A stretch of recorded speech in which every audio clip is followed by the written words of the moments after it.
Skin पर लाल रंग के चकत्ते पड़ना या हल्के हल्के पिंपल्स होना या फिर आपको बार बार छींके आना, इसको हम एलर्जी कहते हैं।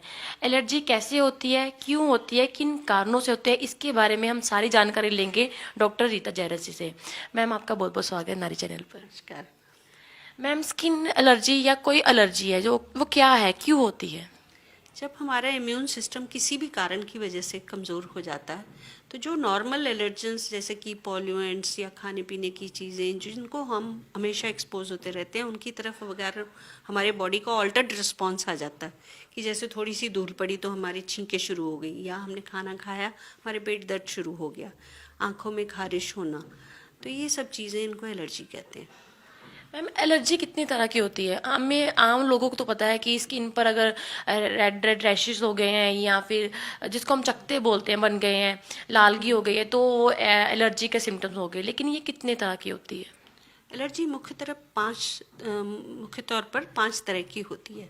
एक तो रेस्पिरेटरी एलर्जी जिसको हम सांस की तकलीफ बोलते हैं, कि जैसे मैंने आपको पहले बताया कि धूल को जब हम एक्सपोज होते हैं तो छींकें आना, गले में खराश होना, नाक बहनी, और इसी तरह कभी जब ये ज़्यादा हो जाती है तो दमे की शिकायत भी हो सकती है।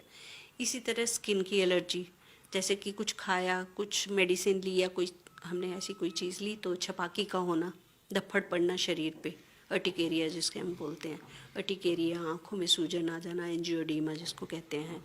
इसी तरह एक्जिमा होना, हाथों और पैरों पे एक्जिमा, जैसे जो हाउसवाइफ्स होती हैं मोस्टली जो डिटर्जेंट्स वगैरह का इस्तेमाल करती हैं तो हाथों और पैरों में उनको अगर रैशेस होने शुरू हो जाते हैं तो वो भी एक किस्म की एक्जिमा होना भी एक एलर्जी की फॉर्म है। इसी तरह आँखों की एलर्जी, कि जब मौसम बदलता है, कुछ पोलन्स, कुछ प्लांट्स, कुछ फ्लावरिंग एजेंट्स, फ्लावर्स में जो पोलन्स होते हैं उनको एक्सपोज होकर कईयों की आंखों में खारिश होती है, आंखें लाल हो जाती हैं, आंखों के आसपास इचिंग शुरू हो जाती है, खारिश शुरू हो जाती है और डार्कनिंग शुरू हो जाती है, तो उसको हम आई एलर्जी कहते हैं। इसी तरह फूड एलर्जी, जैसे हम कुछ चीज़ें खाते हैं और खाने के बाद हमें अचानक ही टॉयलेट जाना पड़ जाए और ये एक बार बार ये बात होने लग जाए और पेट में दर्द होना शुरू हो जाए, तो इसे कहीं ना कहीं फूड एलर्जी भी हो सकती है ऐसे मरीज़ को। और इसी तरह ड्रग एलर्जी, सपोज़ हम कोई मेडिसिन खाते हैं और हमारे शरीर पे कुछ रैशेज़ आ जाते हैं या कुछ निशान पड़ जाते हैं, कुछ छाले पड़ जाते हैं, तो हमें सीरियसली ड्रग एलर्जी के बारे में सोचना चाहिए। मैम, कुछ लोगों को वीट एलर्जी होती है जो फूड एलर्जी में काउंट होगा, तो उन लोगों को क्या प्रिकॉशंस करने चाहिए? सबसे पहले तो चेक होगा, पहले तो इस चेक करवाना ज़रूरी है कि हमें वीट एलर्जी है कि नहीं। उसके लिए कुछ एंजाइम का टेस्ट होता है, टीटीजी लेवल्स कहते हैं उनको, और एक होल वीट का भी टेस्ट होता है। उससे पता लग जाता है कि हमारे शरीर में वीट से एलर्जी है कि नहीं, और अगर है, पॉजिटिव आते हैं ये टेस्ट, तो फिर तो हमको कुछ टाइम के लिए वीट को टोटली बंद करना पड़ता है। मैम, कुछ लोगों को सुबह उठते ही 10 से 12 15 छींकें आ जाती है, वो भी एक एलर्जी के ही सिम्टम्स है? हाँ जी, जैसे पूरी रात भर जैसे हमारे बिस्तरे, हमारे गर्म कपड़े, ब्लैंकेट्स, इनमें डस्ट माइट्स ग्रो करती हैं। जो चीज़ें हमारे ह्यूमन बॉडी के कांटेक्ट में रहती हैं वहाँ पे डस्ट माइट्स एक तरह का छोटा इंसेक्ट होता है जो ग्रो कर जाता है, जो दिखाई नहीं देता नंगी आंखों से। वही जब हमारी सांस की नली में जाता रहता है सारी रात, जैसे हम ब्लैंकेट ऊपर लेके सोए हैं, वो हमारी सांस की नली में जाता रहता है और उससे एलर्जिक रिएक्शन होने के बाद सुबह उठते ही हमें लगातार छींकें आनी शुरू हो जाती हैं। तो मैम, इनका बचाव क्या है? कैसे जो लोग मतलब इनसे कैसे बच सकते हैं? सबसे मेन तो होता है अगेन प्रिवेंशन। तो कोशिश तो यही करनी चाहिए कि साफ़ सफाई हम अच्छी तरह रखें, अपने घर में 2 बार जैसे पोछे लगाएं, प्रॉपरली वैक्यूम करें, अपनी मैट्रेसेस को फ्रीक्वेंटली धूप लगवा लिया करें, जितने भी हमारे कंबल, ब्लैंकेट्स, चादरें वगैरह हैं, इनको फ्रीक्वेंटली वॉश कराना या ड्राई क्लीन कराना ये बहुत ज़रूरी होता है। मैम, स्किन एलर्जी के सिम्टम्स क्या हैं? मतलब कैसे पता चलेगा कि व्यक्ति जो है वो उससे एलर्जी होने ही शुरू हो गई है? अब पेशेंट को खुद को पता लग जाता है कि जैसे सपोज मैंने कोई ऐसी चीज़ खाई या बाज़ार का कुछ खाया या कोई पर्टिकुलर ऐसी कोई बेरी फ्रूट्स या ड्राई फ्रूट्स कुछ खाए और मेरे शरीर पे रैशेज होने शुरू हुए। नेक्स्ट टाइम यही बात दोबारा रिपीट हुई कि मैंने वही चीज़ खाई और मुझे वो इसी तरह के सिम्टम्स हुए, तो फिर फूड एलर्जी का टेस्ट करवाना ज़रूरी हो जाता। जैसे किसी व्यक्ति को अब एलर्जी हो रही है तो वो अपना उससे दमे की प्रॉब्लम हो सकती है, लगातार उसको एलर्जी हो रही है, क्योंकि मैंने कहीं से पढ़ा था कि एलर्जी वाले व्यक्ति को दमे की शिकायत हो सकती है। हाँ जी, एलर्जी ही दमे को ज़्यादा प्रोन करती है। और दमा कई बारी मतलब अगर इम्यून सिस्टम आपका बहुत वीक है तो डायरेक्टली दमे में भी आपको दमे की शिकायत भी हो सकती है। और स्पेशली जो लोग पेट्स रखते हैं, एनिमल्स रखते हैं, डॉग हो गया, कैट हो गई, इनके हेयर जो होते हैं ये हाईली एलर्जेनिक होते हैं। तो बचपन से ही अगर बच्चा इनको एक्सपोज हो रहा है तो उसमें सीधे दमे की शिकायत हो सकती है। मैम जैसे कि अब पोल्यूशन बहुत बढ़ रहा है तो कैसे अपनी केयर कर सकते हैं?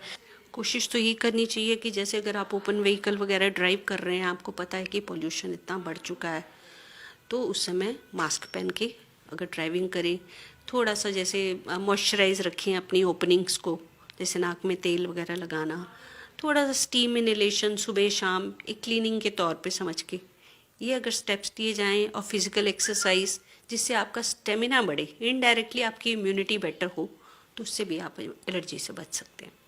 मैम एक और चीज़, सोराइसिस जो एक तरह की स्किन एलर्जी में काउंट होता है, क्या इनका कनेक्शन है? ये एलर्जी होती है या कुछ और प्रॉब्लम है जो? सोरियासिस एलर्जी की वजह से नहीं होती। हाँ, सोरियासिस में ये ज़रूर देखा गया है कि कई पेशेंट्स को इचिंग या उनके आईजी लेवल्स थोड़े रेस्ड होते हैं, बट सोरियासिस एक जेनेटिक प्रॉब्लम होती है, कहीं ना कहीं फैमिली हिस्ट्रीज की प्रेजेंट होती है, और इसमें स्किन का मल्टीप्लिकेशन टाइम इंक्रीज हो जाता है, जिसकी वजह से वो लाल धब्बे पड़ जाते हैं स्किन पे और स्किन उभरी हुई रहती है और उसमें से उसके छिलके उतरते हैं। मैम जाते जाते एक क्वेश्चन मैं आपसे और पूछना चाहती हूँ कि कोरोना वायरस अब बहुत बढ़ रहा है, तो इसके आप व्यूअर्स को क्या आप बता जाएंगे कि क्या सेफ्टी है जो वो फॉलो कर सकते हैं? इसमें भी अगेन यही है कि जब तक आपके शरीर की इम्यूनिटी स्ट्रांग है तो आप किसी भी इन्फेक्शन से अपने आप को बचा सकते हैं। और जो हमारी इंडियन हैबिट्स हैं कि पर्सन से दूर से बात करें, ज़्यादा हाथ ना मिलाएं, कवर करें, अगर किसी को छींकें आ रही है, अगर मुझे पता है कि मुझे छींकें आ रही है, मुझे जुकाम है, तो मुझे खुद को भी प्रोटेक्शन देनी है और अपने फैमिली मेम्बर्स को भी कहना कि वो प्रोटेक्शन रखें।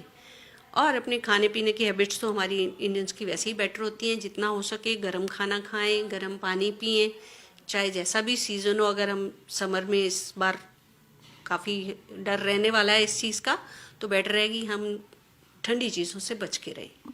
मैम आप जरूरी मैसेज जो हमारे व्यूअर्स को देना चाहते हो? बेस्ट तो यही होता है कि फिज़िकल एक्सरसाइज को महत्व दें, ओपन एयर एक्सरसाइज ज़रूर करा करें, अपने खाने पीने की चीज़ों में ध्यान रखें कि बहुत ज़्यादा प्रिजर्व्ड और कलर्स वाला ऐसा फूड खाने से बचें। जितना हो सके घर का बना हुआ सिंपल खाना सबसे बेस्ट रहता है। जितने भी केमिकल पॉल्यूएंट्स हैं, चाहे हमारे डिटर्जेंट्स में हों, चाहे जितने भी केमिकल्स हम घर में यूज़ करते हैं, उनसे खुद को बचाए रखें। अपना प्रोटेक्शन सबसे पहले करें, ग्लव्स वगैरह पहने, हाउसवाइफ्स जैसे होती हैं ग्लव्स पहन के जो काम करना है वो ग्लव्स पहन के करें। और जितने भी ये ब्यूटी ट्रीटमेंट्स हैं कहीं ना कहीं हमें एलर्जीज़ को ससेप्टेबल करते हैं, तो जितना हो सके हेयर कलर, ब्लीचिंग एजेंट्स, ये जो हेयर पर्मिंग एजेंट्स वगैरह से ज़्यादा बचें। मैम बहुत बहुत शुक्रिया नारी को अच्छे टिप्स देने के लिए, हमारे व्यूअर्स को अच्छे टिप्स देने के लिए। तो ये आपने देखा कि मैम ने बड़ा बताया कि एलर्जी से हम कैसे बच सकते हैं, उसके क्या सिम्टम्स हैं और इससे बचाव कैसे हो सकता है।